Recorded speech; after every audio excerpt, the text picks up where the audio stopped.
বন্দনা মুখার্জি। তো সকালে তো তোমরা দেখতে পেলে ব্যাগটা শুধুমাত্র এই ট্রলিগুলো বের করা হয়েছে। এবার আমি রান্না বান্না করে কাজ টাজ গুছিয়ে খাওয়া দাওয়া করে 1 ঘন্টা রেস্ট নিয়েছি। জামা কাপড় বের করেছি, ওতে অনেক টাইম গেছে, সেগুলো তোমার সাথে শেয়ার করিনি, কোনটা নেবো না এরকম চলছিল। তারপর এখন সবকিছু নিয়ে বসেছি, যতটা পারি আজকে গোছাতে শুরু করছি। আর হাতে মাত্র ওই 4-5টা দিন। আজকে শুরু হলো আমাদের ব্যাগ প্যাকিং। হ্যাঁ, আজকের থেকে শুরু হলো আমাদের ট্যুরে যাওয়ার ব্যাগ প্যাকিং। তোমরা এই ব্লগটা দেখার জন্য অনেকেই রিকোয়েস্ট করেছো, প্রত্যেকটা ব্লগে তোমরা কমেন্ট করছো যে প্যাকিং যেন অবশ্যই দেখাও, তো অবশ্যই দেখাবো। আর সিমরন অনেক কোয়েটসেট গুলো অর্ডার দিয়েছিল, বাট এতগুলো তো নিয়ে যাওয়া যাবে না, কেননা আমরা থাকবো হয়তো যাবো যেদিন সেদিনটা মাঝখানে 2 দিন থাকবো। দিন আমার বার্থডে, সেদিন থাকবো, তারপর দিন 5 তারিখে রিটার্ন। হ্যাঁ, 2 তারিখে বেরোবো। আর কোথায় যাচ্ছি এরপর আজকে রিভিল করে দাও। করে দেবো? হ্যাঁ, বেনারস। কানে লাগলো? আমরা যাচ্ছি বেনারস। হ্যাঁ, বেনারস যাচ্ছি, কেননা বেনারসের ওই আরতি যে হয় না, ওটা দেখার জন্য ভিতরটা ফেটে যাচ্ছে। মানে ওটা স্বপ্ন বলতে পারো। হ্যাঁ, ওটা একটা ড্রিম, কেননা ওই আরতিটা দেখার জন্য আমার ভীষণ ছটফট করছে। গঙ্গার ধারে। এখন তো তোমরা হয়তো ভাববে যে কোনো ঠান্ডার দেশ যাচ্ছি, কেননা যেহেতু এত গরম, বাট ঠান্ডার দেশ যাচ্ছি না, যাচ্ছি বেনারস। আর সেখানে ওই আরতি, কাশীনাথ টেম্পল এসব গুলো দেখবো। আর ভালো ভালো ব্লগ, কাশী বিশ্বনাথ যে টেম্পলটা আছে। আর একটা তোমাদের কাছে রিকোয়েস্ট, যেটা যারা গেছো বেনারস বা যারা বেনারসে থাকো, অবশ্যই আমাদের কিন্তু জানাও যে কোন কোন ভালো জায়গা সব থেকে, কারণ খুব কম দিনের জন্য আমরা যাচ্ছি। আর যখন আমরা ঠিক করেছিলাম বেনারস যাওয়ার, তখন কিন্তু আমাদের এখানে উইন্টার ছিল, তাই উইন্টারে ঠিক করেছিলাম। কিন্তু এখন মনে হচ্ছে কিভাবে কি যাব, কি করব, কেমন গরম ওখানে কে জানে। সত্যি এখানে তো আমাদের বাঁকুড়াতে মারাত্মক গরম, ভীষণ গরম, মারাত্মক গরম। এসি চালিয়ে বসে থাকতে হচ্ছে। বন্ধ করলাম। আর এই দেখো, এই ড্রেস গুলো সবকিছু নামানো হয়েছে, এখানে এতগুলো জুয়েলারি নামানো হয়েছে। এই দেখো, আর এগুলো তো সিমরনের নতুন ড্রেস, এগুলো সব অনলাইন থেকে এসছে। এটা নতুন এলো কালকে এসেছে। আরো এসছে কোয়েট সেট গুলো, আরো কতগুলো রেখে দিয়েছি, যেগুলো তোমাদের সাথে এসে পর শেয়ার করবো। এত ড্রেস কিন্তু থাকার দিন কম বলে অনেকগুলো নিউ ড্রেস ছিল। আমাকে বেডশিট এসছে বোধহয় 4-5টা, দারুণ দারুণ। সিমরনের ওই ড্রেস গুলো অনেক কিছু তোমার সাথে শেয়ার করতে আছে। অনেক ড্রেস যেগুলো আমার খুব পছন্দ নতুন এসেছে, ওগুলো ছাড়তে হলো আমাকে, তার কারণ এতগুলো তো পরা হবে না। তাও বেছে নিয়েছি যেগুলো খুব ভালো লাগছে দেখতে, পরে সেগুলোই নিয়েছি। তো ফাইনালি যাওয়ার দিন চলে এলো। এই দেখো, এই ব্যাগটা এর মধ্যে বেরোলো, মনে আছে? কুশালপল্লী গিয়েছিলাম, তাই আমরা ভেবেছি একটা ট্যুর করবো বলে এতেই সবকিছু ওয়াশ করে এর মধ্যে রেখে দিয়েছিলাম।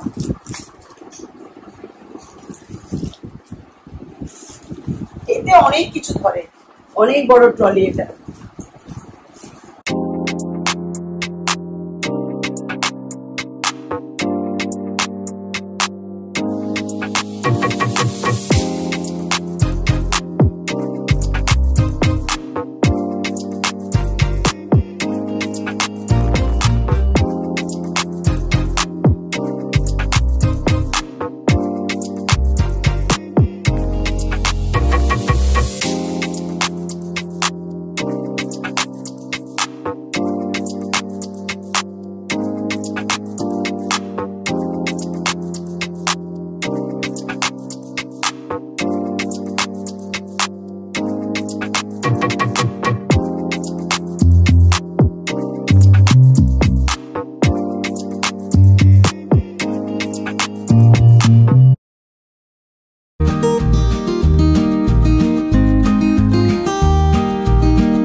গোছানো মোটামুটি হলো, আর এখনো নিতে আছে মেকআপের ইয়েগুলো। তো ওগুলো সিমরন ঠিক করে নেবে চাটা খেয়ে, তারপর আবার ভরে দেবে। মানে একটা জায়গায় মেন হচ্ছে জামা কাপড়টা আগে, তারপর কসমেটিক। এবারে একটার পর একটা যেটা মনে পড়বে টুকটুক করে ফেলতে থাকবো, তাই না? তো যাবার আগে দিন অব্দি, হ্যাঁ, আর যাবার আগে দিন অব্দি তো এইসব চলবেই গোছানো। তো মেইন জিনিসটা হলো, বাঁচা গেল খানিকটা। তো এখন খাবো আমরা চা। যতক্ষণ মানে ব্যাকপ্যাকিং না হলো ততক্ষণ যাওয়ার একটা যে কোথাও যাচ্ছি মনে হয় না, ফিলিংসটা আসে না। এখন রুমের মধ্যে ট্রলি দুটো নামারও আছে, মনে হচ্ছে হ্যাঁ যাওয়ার আছে। তো চলো চাটা এনজয় করি। তো এখন আমি সন্ধে দিচ্ছি, আর যা গরম পড়েছে তাই মনে হলো যে গোপালকে আজকে একটু লস্যি খাওয়ানো যাক। তো সেই জন্য দেখো লস্যি খাওয়ানো হচ্ছে আমার গোপু সোনাকে। দারুণ লাগছে না বেটু? মিত্তি মিত্তি। তো লস্যি খাওয়ানোর পর এবারে গোপালকে আমি শয়ন দেব। ঘুম পাড়িয়ে গোপালের দেখো জামা কাপড়ের ব্যাগ খুলে ফেলেছি। এবার নিয়ে যাওয়ার জন্য একটা ওই ঝুড়ি ব্যাগ আছে, তার মধ্যে আমি গোপালের নতুন ড্রেসগুলো নিচ্ছি। সবগুলো নিচ্ছি না, তো এতদিন তো থাকবো না। অনেক ড্রেস আনিয়েছি অনলাইন থেকে, আমাদের যেমন আসে গোপু সোনারও রোজ ড্রেস আসে। তো এই দেখো এখানে কিছু নাইট ড্রেস নিচ্ছি, আর ওই যে সবুজ কুর্তিটা দেখতে পাচ্ছ ব্যাগের মধ্যে, ওইটা একটা দারুণ ড্রেস। আর এটা আমার হাতে যে ড্রেসটা দেখতে পাচ্ছ বাটারফ্লাই সিস্টেম, তো এটা তো একটা দারুণ ড্রেস, পাগড়ি সহ। দেখো কি সুন্দর লাগছে, এটা ওখানে পরাবো। আর ওপরে নিয়ে নিলাম গোপালের গা মোছার। তো এখানে নিচ্ছি অর্নামেন্টস, গোপালের ছোটো ছোটো যে অর্নামেন্টসগুলো আছে সেগুলোই কিছুটা নিচ্ছি ম্যাচিং করে। ব্যাস, তার সাথে একটা মাথার মুকুট নিয়ে নিচ্ছি ম্যাচিং করে। তো পরাতে তো লাগবেই, যেটা দেখবো যার সাথে যাবে ম্যাচিং করে সব কিছুই পরানো হবে। তো গোপালের গোছানো আমার কমপ্লিট।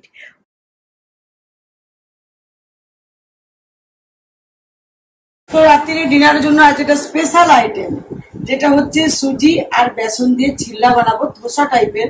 তো তোমরা দেখতে থাকো, নতুনত্ব ট্রাই করতে ভীষণ ভালো লাগে, নতুন নতুন জিনিস। তো এখানে আমি একটা বড় বাটির 1 বাটি সুজি নিয়েছি, আর এখানে দেব আমি হাফ বাটি বেসন। যতটা সুজি আছে হাফ বেসন যাবে।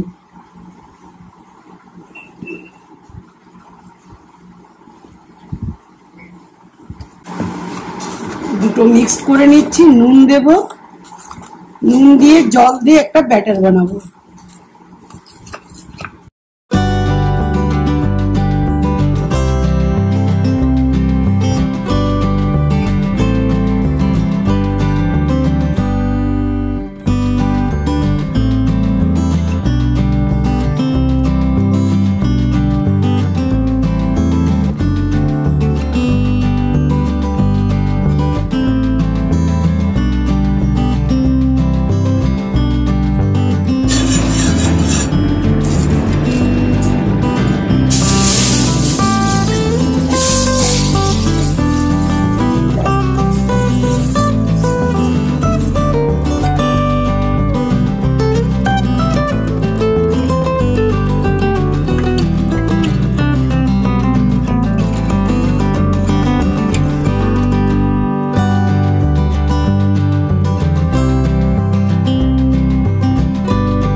এসব খাবার খেতে তো ভীষণ মুখরোচক, বাট গরমে করতে দেখো কি অবস্থা, একেবারে নিজেই চিল্লা হয়ে যাচ্ছে।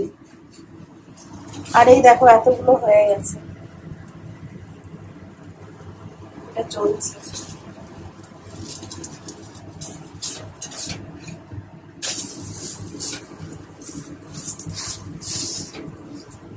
হেভি টেস্টি হচ্ছে খাবারগুলো, জানো?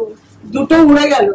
এই দেখো এখানে আদা কাটা আছে, হাফ এটা খেয়েছি গিয়ে।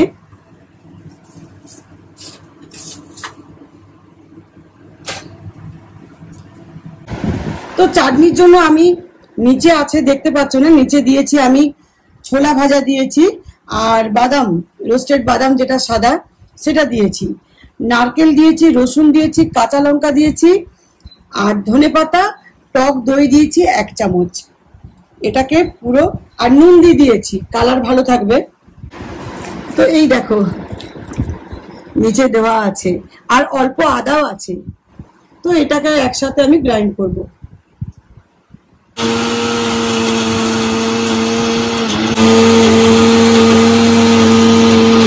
তো আজকে রাত্রিরের খাবারটা না দারুণ হয়েছিল, তোমরা এটা বানাতে পারো। আর সিমরন দেখো এখানে বাটারফ্লাইয়ের মতো করে দিয়েছে, অনেকটা ওইরকমই দেখতে লাগছে, চাটনিটা ঠিক যেন বাটারফ্লাই মনে হচ্ছে। তো রাত্রিরের আমার খাবারটা দারুণ, আমরা খেয়েও খুব উপভোগ করেছি। চলো তোমাদেরকে গুড নাইট, সুইট ড্রিম। আবার সামনের ব্লগে দেখা হবে। আজকের মতো বাই বাই গাইস, সবাই ভালো থেকো, সুস্থ থেকো।